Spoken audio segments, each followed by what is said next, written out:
4, primeira carta de Paulo a Timóteo, capítulo 4, do verso 1 ao 5, diz assim: mas o Espírito expressamente diz que nos últimos tempos apostatarão alguns da fé, dando ouvidos a espíritos enganadores e a doutrina de demônios, pela hipocrisia de homens que falam mentiras, tendo cauterizado a sua própria consciência, proibindo o casamento e ordenando a abstinência dos manjares que Deus criou para os fiéis e para os que conhecem a verdade, a fim de usarem deles com ações de graças, porque tudo que Deus criou é bom, e não há nada que rejeitar, sendo recebido com ação de graças, porque pela palavra de Deus e pela oração é santificado. Amém. Algumas coisas importantes que esse texto traz para nós. A primeira coisa é que o texto, irmãos, ele aponta para o futuro. Observe que Paulo, ele diz, nos últimos tempos, ele começa a falar de algo que ainda está por vir, não algo presente. Só que a gente tem que entender que esses últimos tempos que Paulo se refere, irmãos, não seria apenas os tempos atuais, o século 21.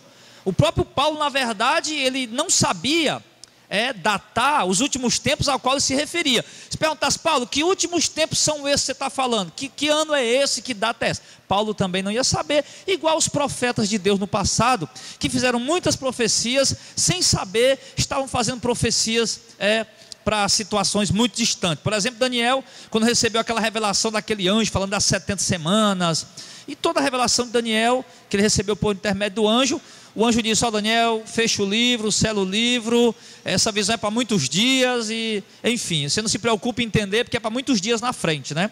Então, coisas reveladas para muito distante. Isaías, quando falou, a virgem conceberá e dará à luz um filho, ele sabia que estava se referindo ao Messias, mas o que ele não sabia é que seria um tempo tão distante dele como foi. Então, Paulo também não sabia que tempo seria esse, ele apenas aponta para o tempo do fim.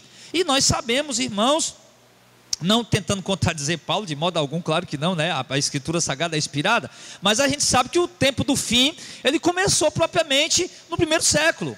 O tempo do fim começou no primeiro século, mas talvez esse tempo do fim, Paulo está falando não apenas do momento em que iniciou-se de fato a plenitude dos tempos com a morte e ressurreição de Cristo, ou com o ministério de Cristo, mas talvez falando de sinais, ou muito provavelmente ele esteja realmente falando a respeito de sinais, e é isso que nós estamos vendo aqui.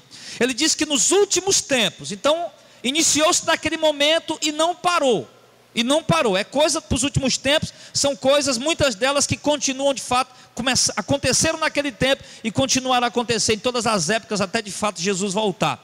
Então Paulo está dizendo que nos últimos tempos, ou seja, em todas as épocas, a partir daquele momento, de um tempo muito breve até Jesus voltar, algumas pessoas iriam apostatar da fé, algumas pessoas iriam desviar-se da fé, apostatar da fé, iam sair da igreja.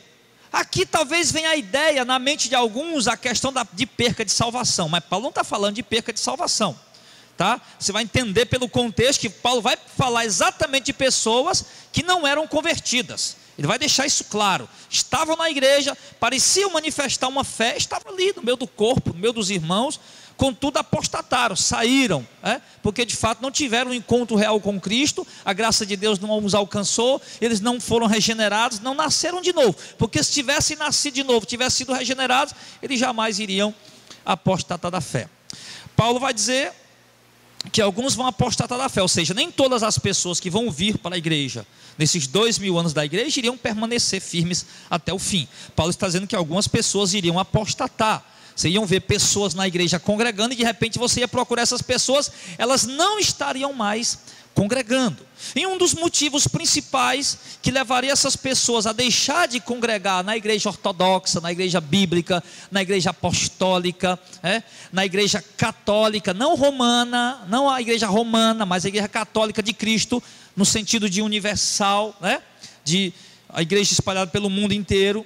Um dos motivos principais que iam levar pessoas a apostatar, a deixarem de dar ouvidos àquela doutrina reta, aquela doutrina correta, e sair para seguir outro rumo, seria exatamente, ele diz, espíritos enganadores e doutrinas de demônios que iam entrar dentro da igreja, que iam se infiltrar dentro da igreja, ou mesmo queriam aparecer no cenário, dizendo ser igreja, dizendo ser mensageiros de Deus, ou algumas outras religiões.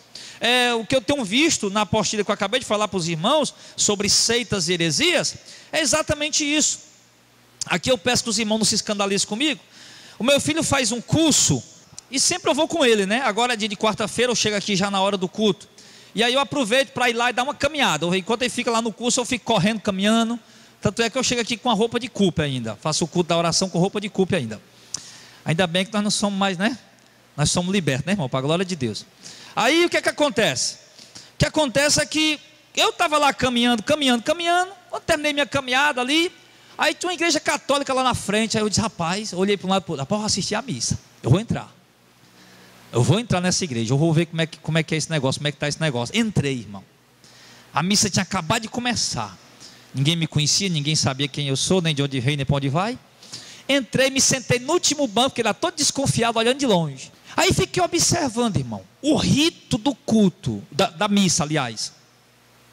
Irmãos, incrível, até comentei isso na faculdade. Eles fazem exatamente do jeito que eles aprenderam no século VI, século VII. Você acredita, Ulisses? É simplesmente incrível a liturgia deles, como eles são zelosos da doutrina, dos costumes, das tradições que eles aprenderam. E eu pensando, quem dera, meu irmão, a igreja evangélica tivesse o mesmo zelo pela verdade apostólica que os católicos têm pela ortodoxia deles lá, né?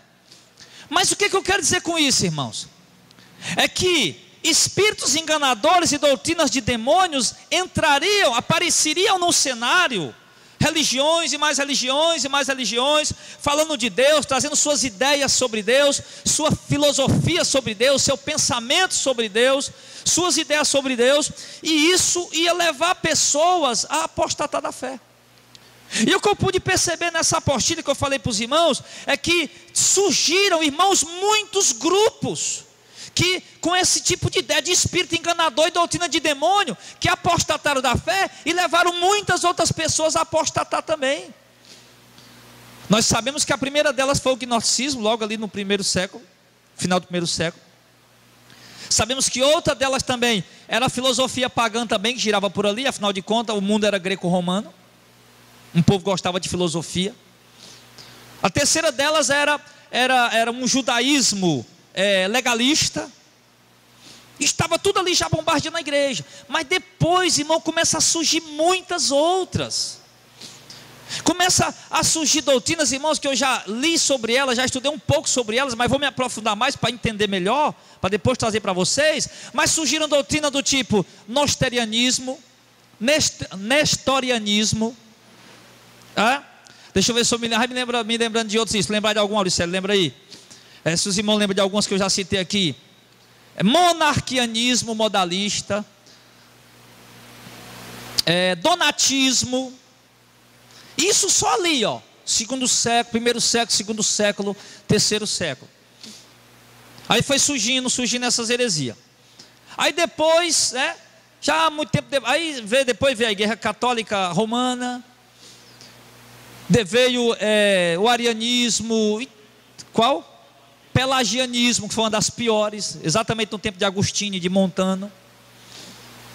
Aí depois veio o Testemunho de Jeová, já agora no século passado. Veio os Adventistas Sétimo Dia, no século XIX também, no século passado. Veio os Mormons.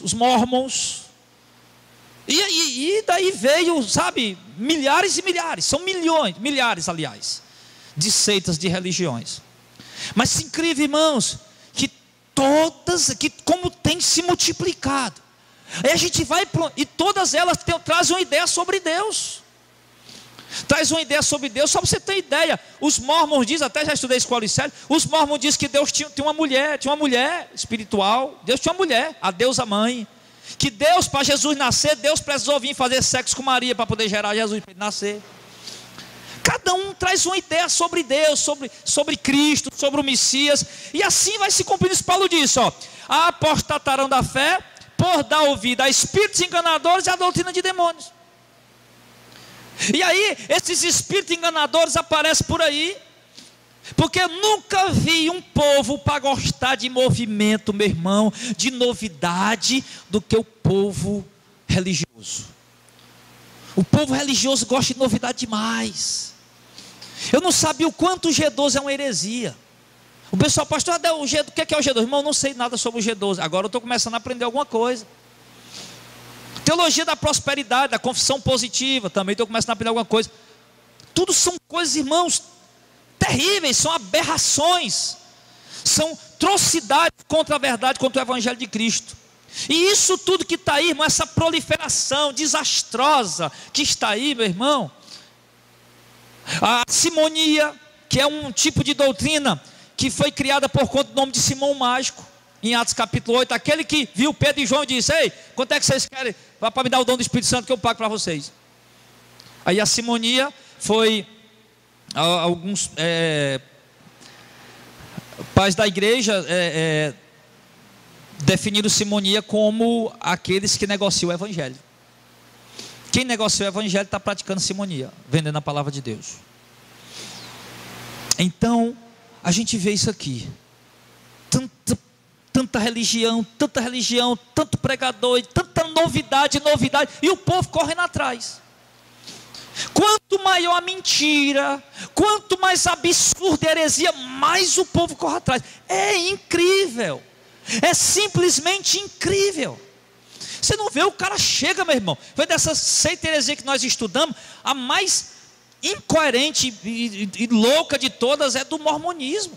O cara chega, olha, irmãos, Deus teve uma mulher lá no céu, Deus tinha uma mulher, a deusa mãe. Olha, Deus, para nascer Jesus, ele precisa ouvir, para poder gerar o filho aqui. Aí o pessoal vai correr atrás de um negócio desse, meu irmão. Aí Paulo diz, então eles vão fazer isso, vai surgir espíritos enganadores e doutrina de demônios. Falei para vocês semana passada que o termo doutrina, né, significa ensino. Ou seja, espírito de demônio por intermédio de homens ensinando a palavra, distorcendo a palavra, ensinando, mas de uma forma distorcida, mas ensinando, doutrinando, e o povo aprendendo e levando isso a alguns a apostatarem da fé. Agora aí vem, e isso, irmão, nós estamos vendo nos dias atuais, sim ou não? Oxe, só o que nós vemos, só o que tem por aí, é espírito enganador, é doutrina de demônio, é gente distorcendo a palavra de Deus, trazendo suas ideias sobre Deus, e a maioria deles, para prestar atenção, que teve uma revelação, eu tive uma revelação, Deus falou comigo, Deus me mostrou, e é desse jeito, acabou-se, e vão desprezando totalmente o que a palavra de Deus está dizendo. E aí Paulo diz que exatamente isso ia acontecer, é uma profecia. Uma profecia, Paulo diz, nos últimos tempos, que não aconteceria propriamente nos dias de hoje, mas como sinal dos últimos tempos, que já começou na era apostólica, no final do primeiro século, e vem só se multiplicando. Haviam umas 3 heresias, 5, 10 heresias naquele momento. Aí no segundo século multiplicou-se para dezenas. Do primeiro século até o século 17, vamos dizer, multiplicou-se para centenas. E do século 17 até o século 21, multiplicou-se para milhares. Esses dois últimos séculos, esse último século é o século da pós-modernidade, onde a tecnologia evoluiu de modo que ela não tinha evoluído nos últimos 100 anos, mas junto com isso veio também um avanço exagerado, extraordinário também de heresias.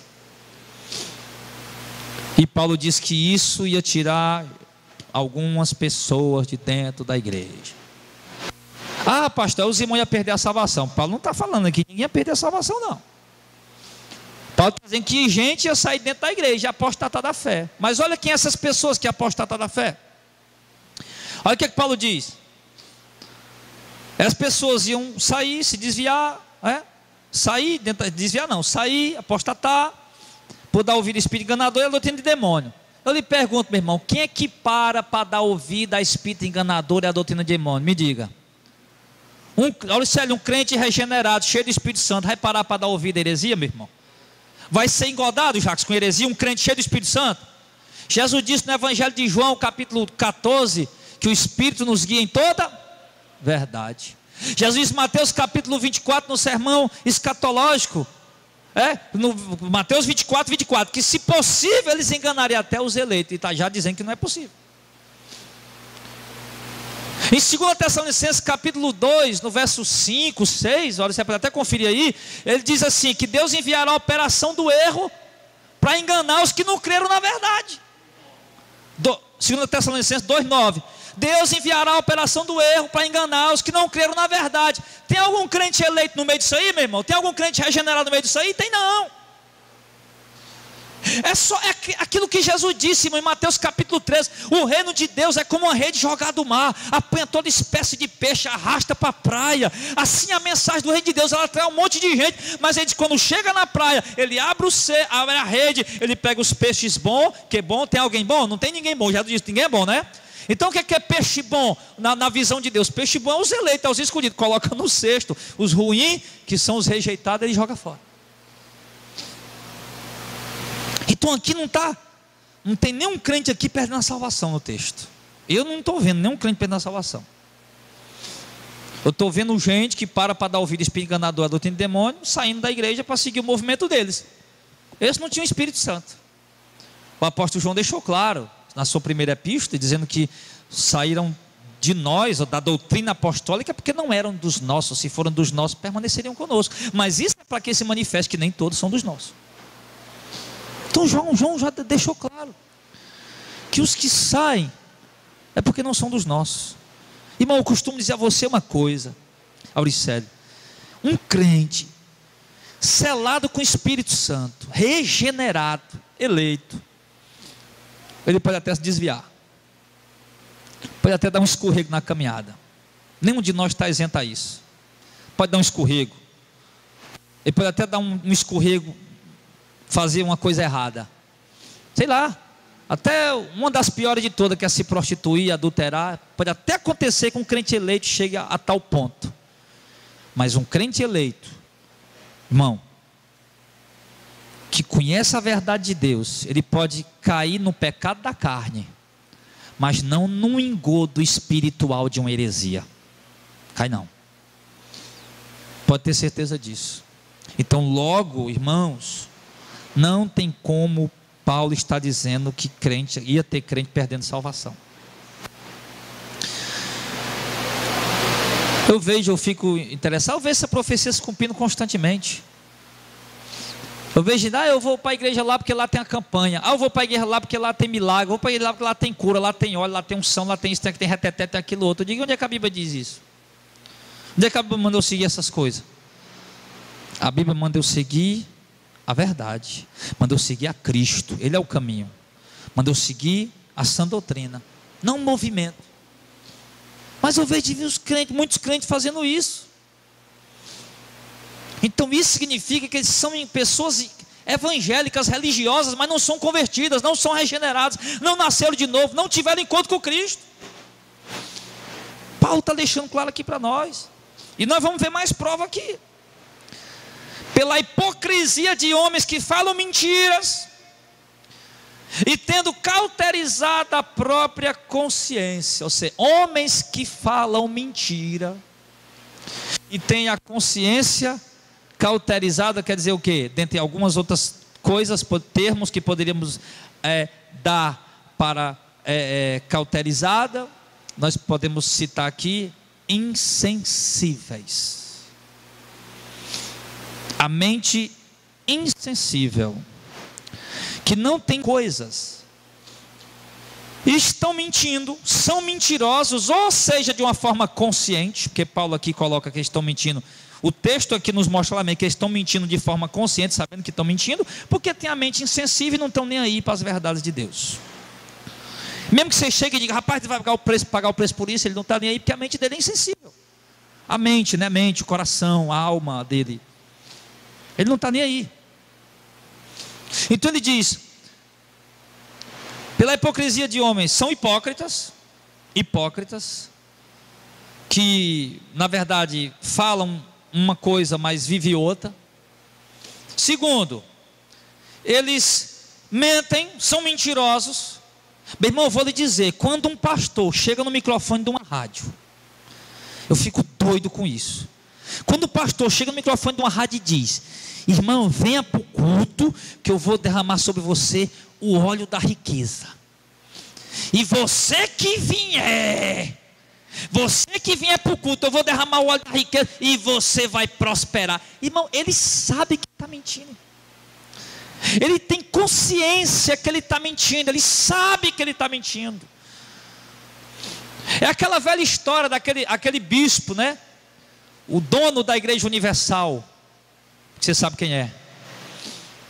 Que lá naquele jogo de bola lá com os pastores dele, disse: olha, irmão, você tem que pedir, rapaz, tem que pedir. Vou dar o 10, tem que pedir. E outra coisa, uns vão dar, outros não vão dar. Aqui não vai dar, não dá, mas uns vão dar. Está vendo como é que é a ideia deles? Só que ele não chega pedindo daquele jeito. Você tem que dar, não. Ele chega pedindo, falando de fé, não é isso? Falando de Abraão, de Isaac, de Jacó, dos profetas, de Ezequiel. Para pedir, eles fazem todo um teatro. E eles têm consciência que eles estão mentindo, a maioria. Eles têm consciência que eles estão mentindo. E Paulo está dizendo: eles são hipócritas, mentirosos.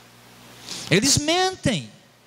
Eles chamam você para ir para a igreja para fazer a campanha, que todo mundo vai receber a bênção, sabendo que ele está mentindo. Eles sabem que ele está mentindo. Ele manda você fazer determinado rito, dizendo que você vai prosperar, sabendo que está mentindo. Então, muitos deles sabem que estão mentindo. Outros mentem sem saber que estão mentindo. Só porque viu o outro dizer: está no meio, pronto. E fala a mesma coisa e acabou essa conversa. Não faz por malícia, mas faz porque achou bonito o outro fazer e viu e faz e pronto, acabou-se. Mas estão mentindo também, porque estão sendo enganados com a mentira, consequentemente passa a mentira. Por exemplo, se eu contar uma mentira para o Jackson: Jackson, olha, você está com um melão dentro do bolso. Um melão. Ô bolso medonho. Aí o Jackson chega bem ali para Rosimeiro: Rosimeiro, já o Ulisses está com um melão dentro do bolso. Aí quando nós esperamos terminar o culto, doido para pegar o Ulisses para tomar o melão dele para nós comer com açúcar, que é bom. Aí Rosimeiro vai lá e diz: ei, Ulisses, não, pouco nesse melão tu tem aí? Ulisses: não tem melão não, rapaz. Pô, o Jackson mentiu para mim. Mentiu, ele mentiu para ela. Só que ele não sabia que estava mentindo, porque ele já passou a mentira que eu passei para ele. Mas ele mentiu. Então é isso que acontece, é isso que está acontecendo, irmão, no meio religioso. Está cheio de gente apenas repetindo o que ouve por aí, de mentira, de heresia, de apostasia. Olha só, não tem nem na década de 70. De 70 para cá foi o quê? 40 anos? 40 anos o movimento neopentecostal surgiu. Olhe para as igrejas pentecostais hoje. Estão quase todas se neopentecostalizando. Igreja pentecostal não tinha campanha não, meu irmão. Não tinha campanha não. Hoje tem. Igreja pentecostal não tinha esse negócio de escreve o nome e bota no óleo, para Deus ouvir tua oração. Igreja pentecostal não tinha isso não. Hoje tem. Igreja pentecostal não tinha esse negócio de hoje a campanha de Davi, hoje a campanha de Josué, hoje a campanha de Sansão, a campanha de Salomão. Eu acho que eu fui para a campanha de Sansão. Cortaram minhas tranças. Igreja pentecostal não tinha isso não, meu irmão. Igreja pentecostal, irmão, era séria. Era igreja séria. Era igreja que tinha zelo por santidade, pela verdade, pela sã doutrina. Olha agora a maioria das igrejas pentecostais hoje. Se neopentecostalizaram. O negócio hoje é campanha, é voto, é saquetel, é voto. Irmão, pelo amor de Deus. E as igrejas deixaram entrar isso? Tem nem 70 anos, ó. um movimento novo, já fez a bagunça que fez aqui no Brasil, pelo amor de Deus, é a que mais cresce. É terrível, terrível. É o que mais cresce e é o que mais os pastores pentecostais imitam elas para poder crescer também. Aí daqui a pouco as igrejas pentecostais não vamos mais nem poder chamar elas de pentecostal, vamos ter que chamar elas de neopentecostal também. As igrejas pentecostais tinham um diferencial muito, muito tenro, vou dizer assim. Era mais a questão dos dons mesmo, dos dons espirituais. Era basicamente isso. Questão do falar-línguas, profecia. Mas aí essa coisa foi entrando e foi contaminando. Mas e o que é que eu quero dizer com isso? Uma mentira que chegou, e os outros passaram a mentir também, sem se dar conta que estão mentindo. Igual o Jacques foi falar para Rosimeire que o Auricelli tinha um melão, se o Auricelli tem melão só porque eu falei para ele. Eu menti para ele. Aí os outros pastores vão vendo, para que a igreja está crescendo, está dando certo isso aqui, eu vou fazer também. Aí vão mentindo também. Então Paulo está dizendo aqui, irmão, são hipócritas, mentirosos e têm a mente cauterizada. Tem cauterizada a sua própria consciência. Eles são insensíveis. Por isso que eles pegam o texto da Bíblia, irmão, eles distorcem bem facinho. Por isso que ele abre o texto da Bíblia e diz: a árvore do jardim do Éden era o dízimo. Não tem pastor dizendo isso? Tem demais. Mas ele sabe que não era, mas ele mente, ele distorce, ele tem a mente cauterizada. Se você não der o dízimo, você vai para o inferno. Ele sabe que não vai, mas ele distorce ali. Ele tem a mente cauterizada, ele é insensível, ele não está nem aí para o que a Bíblia está dizendo.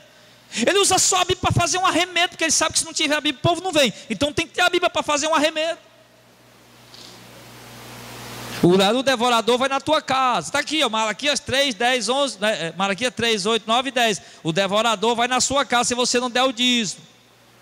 Pastor, o que é o devorador? O devorador, meu filho, no Antigo Testamento era descrito como gafanhoto, a locusta e o pulgão. Aquilo ali era personificação de demônios. E você tem que tomar cuidado. Mentindo. Eles mentem. E mentem, irmão, olhando para o texto da Bíblia. Mas por quê? Porque eles têm a mente cauterizada, insensível. Eles não estão nem aí porque as verdades bíblicas estão dizendo. Eu me digo, meu irmão, pelo amor de Deus, um crente de verdade, um salvo, vai sentar numa cadeira para ficar ouvindo uma ruma de baboseira daquela? Não vai, meu irmão. Lendo a Bíblia, não, eu não estou vendo isso aí não, esse pastor está mentindo, ele está doido, eu não sei, eu vou me embora. Não tem, não vai ficar. Então ele não está falando aqui de perca de salvação. Quem vai seguir esse povo é gente da mente sensível e cauterizada igual eles. O grande problema é que eles aparecem em grandes números. Aí uma das coisas que eles fazem, Paulo disse aqui, uma das mensagens deles, né, legalistas, para parecer que são sérios, olha só: proibir o casamento. Proibir o casamento.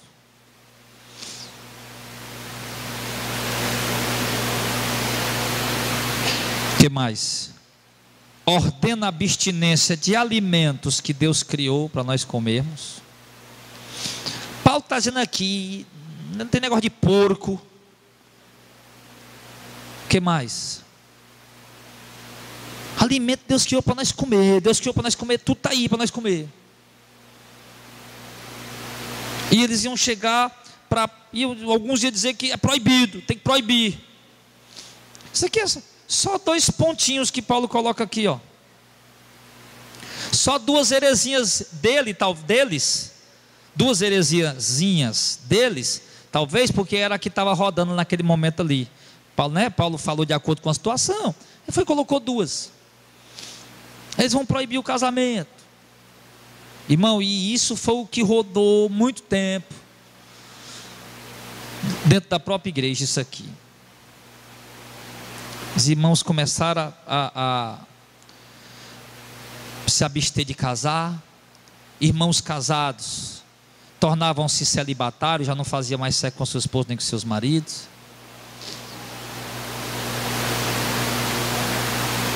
Depois, que agora eu esqueci a data, eu vi essa semana, mas esqueci a data, que a Igreja Católica impôs logo de vez, a Católica Romana, a Igreja Romana impôs logo de vez a obrigação para os padres não ser casados, mandou um bocado de padre separar da mulher e as mulheres ir embora com os meninos. Isso aí rodou muito tempo dentro da igreja, ainda está rodando por aí em algum lugar. Ao passo que aqui a situação aqui, eles proibiram o casamento, né? Hoje o casamento foi uma libertinagem em alguns casos. O casamento, eles iam interferir no casamento. No caso aqui, ia proibir as pessoas de casar. No caso de hoje, o caso contemporâneo hoje, atual, é diferente. Mandam as pessoas casar como se fosse uma aventura qualquer. É casando, descasando, é casando, descasando, é casando, descasando, e o desmanteiro está aí, dentro das igrejas. Inclusive na vida de muitos pastores. Então eles iam mexer nos casamentos das pessoas. Tem pastor, até por aí, dizendo para as irmãs que um Deus lá dele está revelando que a irmã tem que deixar o marido dela para casar com ele. Acaba de chegar lá em casa, ele leva uma pisa de pau na cara. Leva uma pisa com pau de lenha. Sabe o que é um pau de lenha? Pau de lenha. Porque lá em casa, com uma conversa dessa, leva uma pisa de pau de lenha no espinhaço. E olha lá se ele escapar. Então eles iam mexer no casamento, na questão matrimonial. Hoje, o que é que nós estamos vendo? Tem igreja já aceitando casamento homossexual. Hoje já tem igrejas que como se não estivesse fazendo nada. Manda o casal se separar porque não está dando certo aquele casamento, manda os irmãos partir para outra. Tem igreja fazendo isso.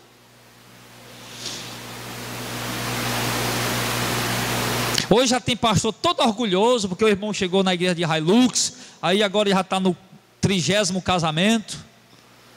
Já casou 2, 3, 4 vezes, e porque o cabo tem dinheiro, o pastor chega aqui, chama o irmão, véu e grinalda para casar de novo. Então, eles iam mexer no casamento, e eu vou usar o termo aqui, banalizar. Eles iam banalizar o casamento como se isso não fosse nada, não valesse nada, não tivesse nenhum valor, nenhum princípio diante de Deus. Igreja herege faz isso, falso líder faz isso. É o que roda por aí. A abstinência de manjares, ao legalismo. A abstinência de manjares que Deus criou para os fiéis, olha sério. Quer dizer, os fiéis podem comer de tudo, os que não são, fica lá na deles lá, eu não posso comer isso nem aquilo, mas quem é fiel, tem algum crente fiel aqui, um servo de Deus, você pode comer de tudo, Paulo está dizendo aqui. Mas o cabo que não é fiel, não posso comer isso, eu não posso comer aquilo, nem aquilo, nem aquilo, nem aquilo. Por quê? Vai caçar um monte de explicação. Mas Paulo está dizendo, proibindo a abstinência ordenando a abstinência de manjares que Deus criou para os fiéis, para os que conhecem a verdade. Ou seja, eu que conheço a verdade, você conhece a verdade, pode comer de tudo. Coisa boa. A fim de usarem deles com ação de graça. Nós comemos e agradecemos a Deus por aquilo que comemos. Porque toda criatura, ou seja, tudo que Deus criou é bom e não há nada que rejeitar. Nada, Paulo está dizendo nada. Sendo recebido com ação de graças. Senhor, obrigado. Graças a Deus que essa comida chegou. Graças a Deus que hoje o almoço vai ser porco cozido, porco assado. Graças a Deus que hoje a galinha cabe dela. Recebido com ação de graças. Não há nada que rejeitar. Por quê? Porque pela palavra de Deus e pela oração é santificado, separado para o alimento do crente fiel que conhece a verdade.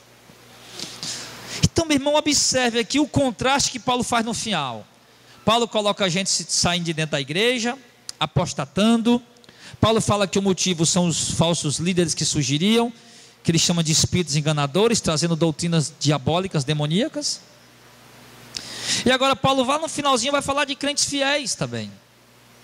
De crentes fiéis, que teriam conhecimento da verdade, que conheceriam sua posição em Cristo, que saberiam quem são em Cristo e o que podem em Cristo, e que nada poderia os enganar, e que nada os poderia tirar de dentro da verdade. Paulo coloca aqui no final.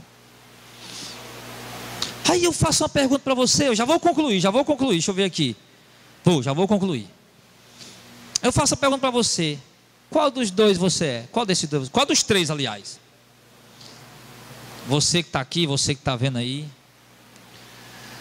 Você é o crente que conhece a verdade, que sabe o limite que tem em Cristo, da liberdade que tem em Cristo, fiel?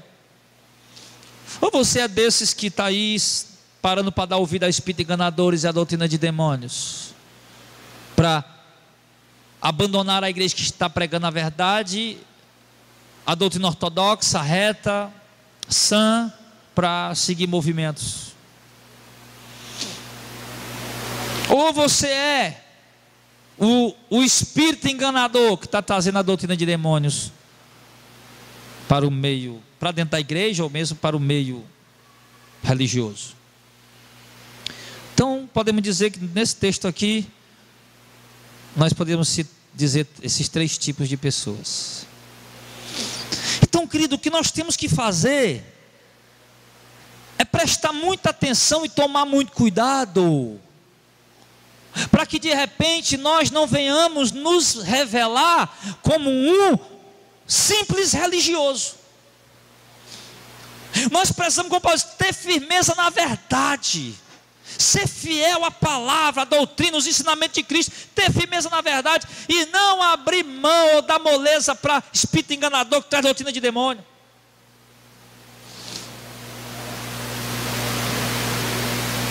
E se possível, e quando possível, abrir os olhos daqueles que estão enganados com isso, de uma forma amorosa, de uma forma gentil, de uma forma educada, sabendo que apenas os eleitos irão crer e você não vai poder forçar ninguém a crer. De uma forma gentil, educada, com sabedoria, expor para aquela pessoa as verdades bíblicas e ver o resultado da palavra semeada no coração dela, se vai dar fruto, se vai produzir a 70, 100 por um, ou se vai ser sufocado, ou se as raízes vão nascer, mas vão de repente secar na rocha, ou se vai ser sufocada com os espinhos do mundo, com os cuidados do mundo, ou se ela vai ser roubada daquele coração desatento pelo próprio Satanás. Então nós precisamos compreender isso. Nos últimos tempos isso já começou a acontecer e tem aumentado. Agora no ano que vem, 2020, o IBGE vai fazer o censo demográfico, né? A cada 10 anos. O último foi 2010, agora no ano que vem. Inclusive já vai ser um concurso aí, viu? Os irmãos que gostam de concurseiro aí, fica ligado. Vai ser mais de 250 mil vagas temporárias para trabalhar no IBGE. Saláriozinho bom, de R$1.000 e poucos, R$2.000, R$2.000 e pouco. Aí, eles vão fazer o censo agora, vão ver quantos católicos romanos tem no Brasil, quantos espíritas, quantos evangélicos, quais as igrejas evangélicas que mais cresceram nesses últimos 10 anos, quais os movimentos teológicos que mais se multiplicaram, reformado, pentecostal, neopentecostal. Eles vão ver tudo isso aí.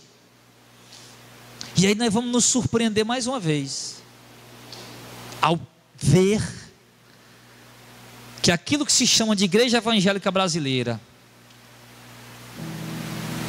o que mais cresceu, eu digo não de uma forma proporcional, mas de uma forma numérica mesmo, foi as igrejas mais hereges, neopentecostais, e as piores pentecostais. Tem pentecostal boa, tem pentecostal séria, tem pentecostal de homens que tem zelo pela verdade, que sabe, que busca realmente conhecer a verdade. Claro que precisa aprender muita coisa, como nós também precisamos. Mas neopentecostal, meu irmão, de 100%, 101% estão desviadas. O negócio é sério. Mas você vai ver que são as que mais cresceram. Por que será? Porque a Bíblia diz, simplesmente por isso. Então, queridos, nós não estamos no jardim do Éden, nós não estamos no paraíso, nós não estamos no mundo de Alice, no mundo das fantasias, nós estamos no mundo real, Um mundo pervertido, depravado, corrompido, e aonde a religião tem sido uma das mais corrompidas e depravadas, num certo sentido, que nós estamos vendo nos dias de hoje. Igrejas inteiras, onde se aglomeram multidões, guiadas por espíritos enganadores e ensinadas por doutrinas de demônios. Nós precisamos, no mínimo, orar por essas pessoas e fazer o máximo que nós puder, presente, virtualmente, ou de todas as formas, espalhar o verdadeiro evangelho, para ver se de algum modo algumas pessoas serão salvas pelo poder de Deus.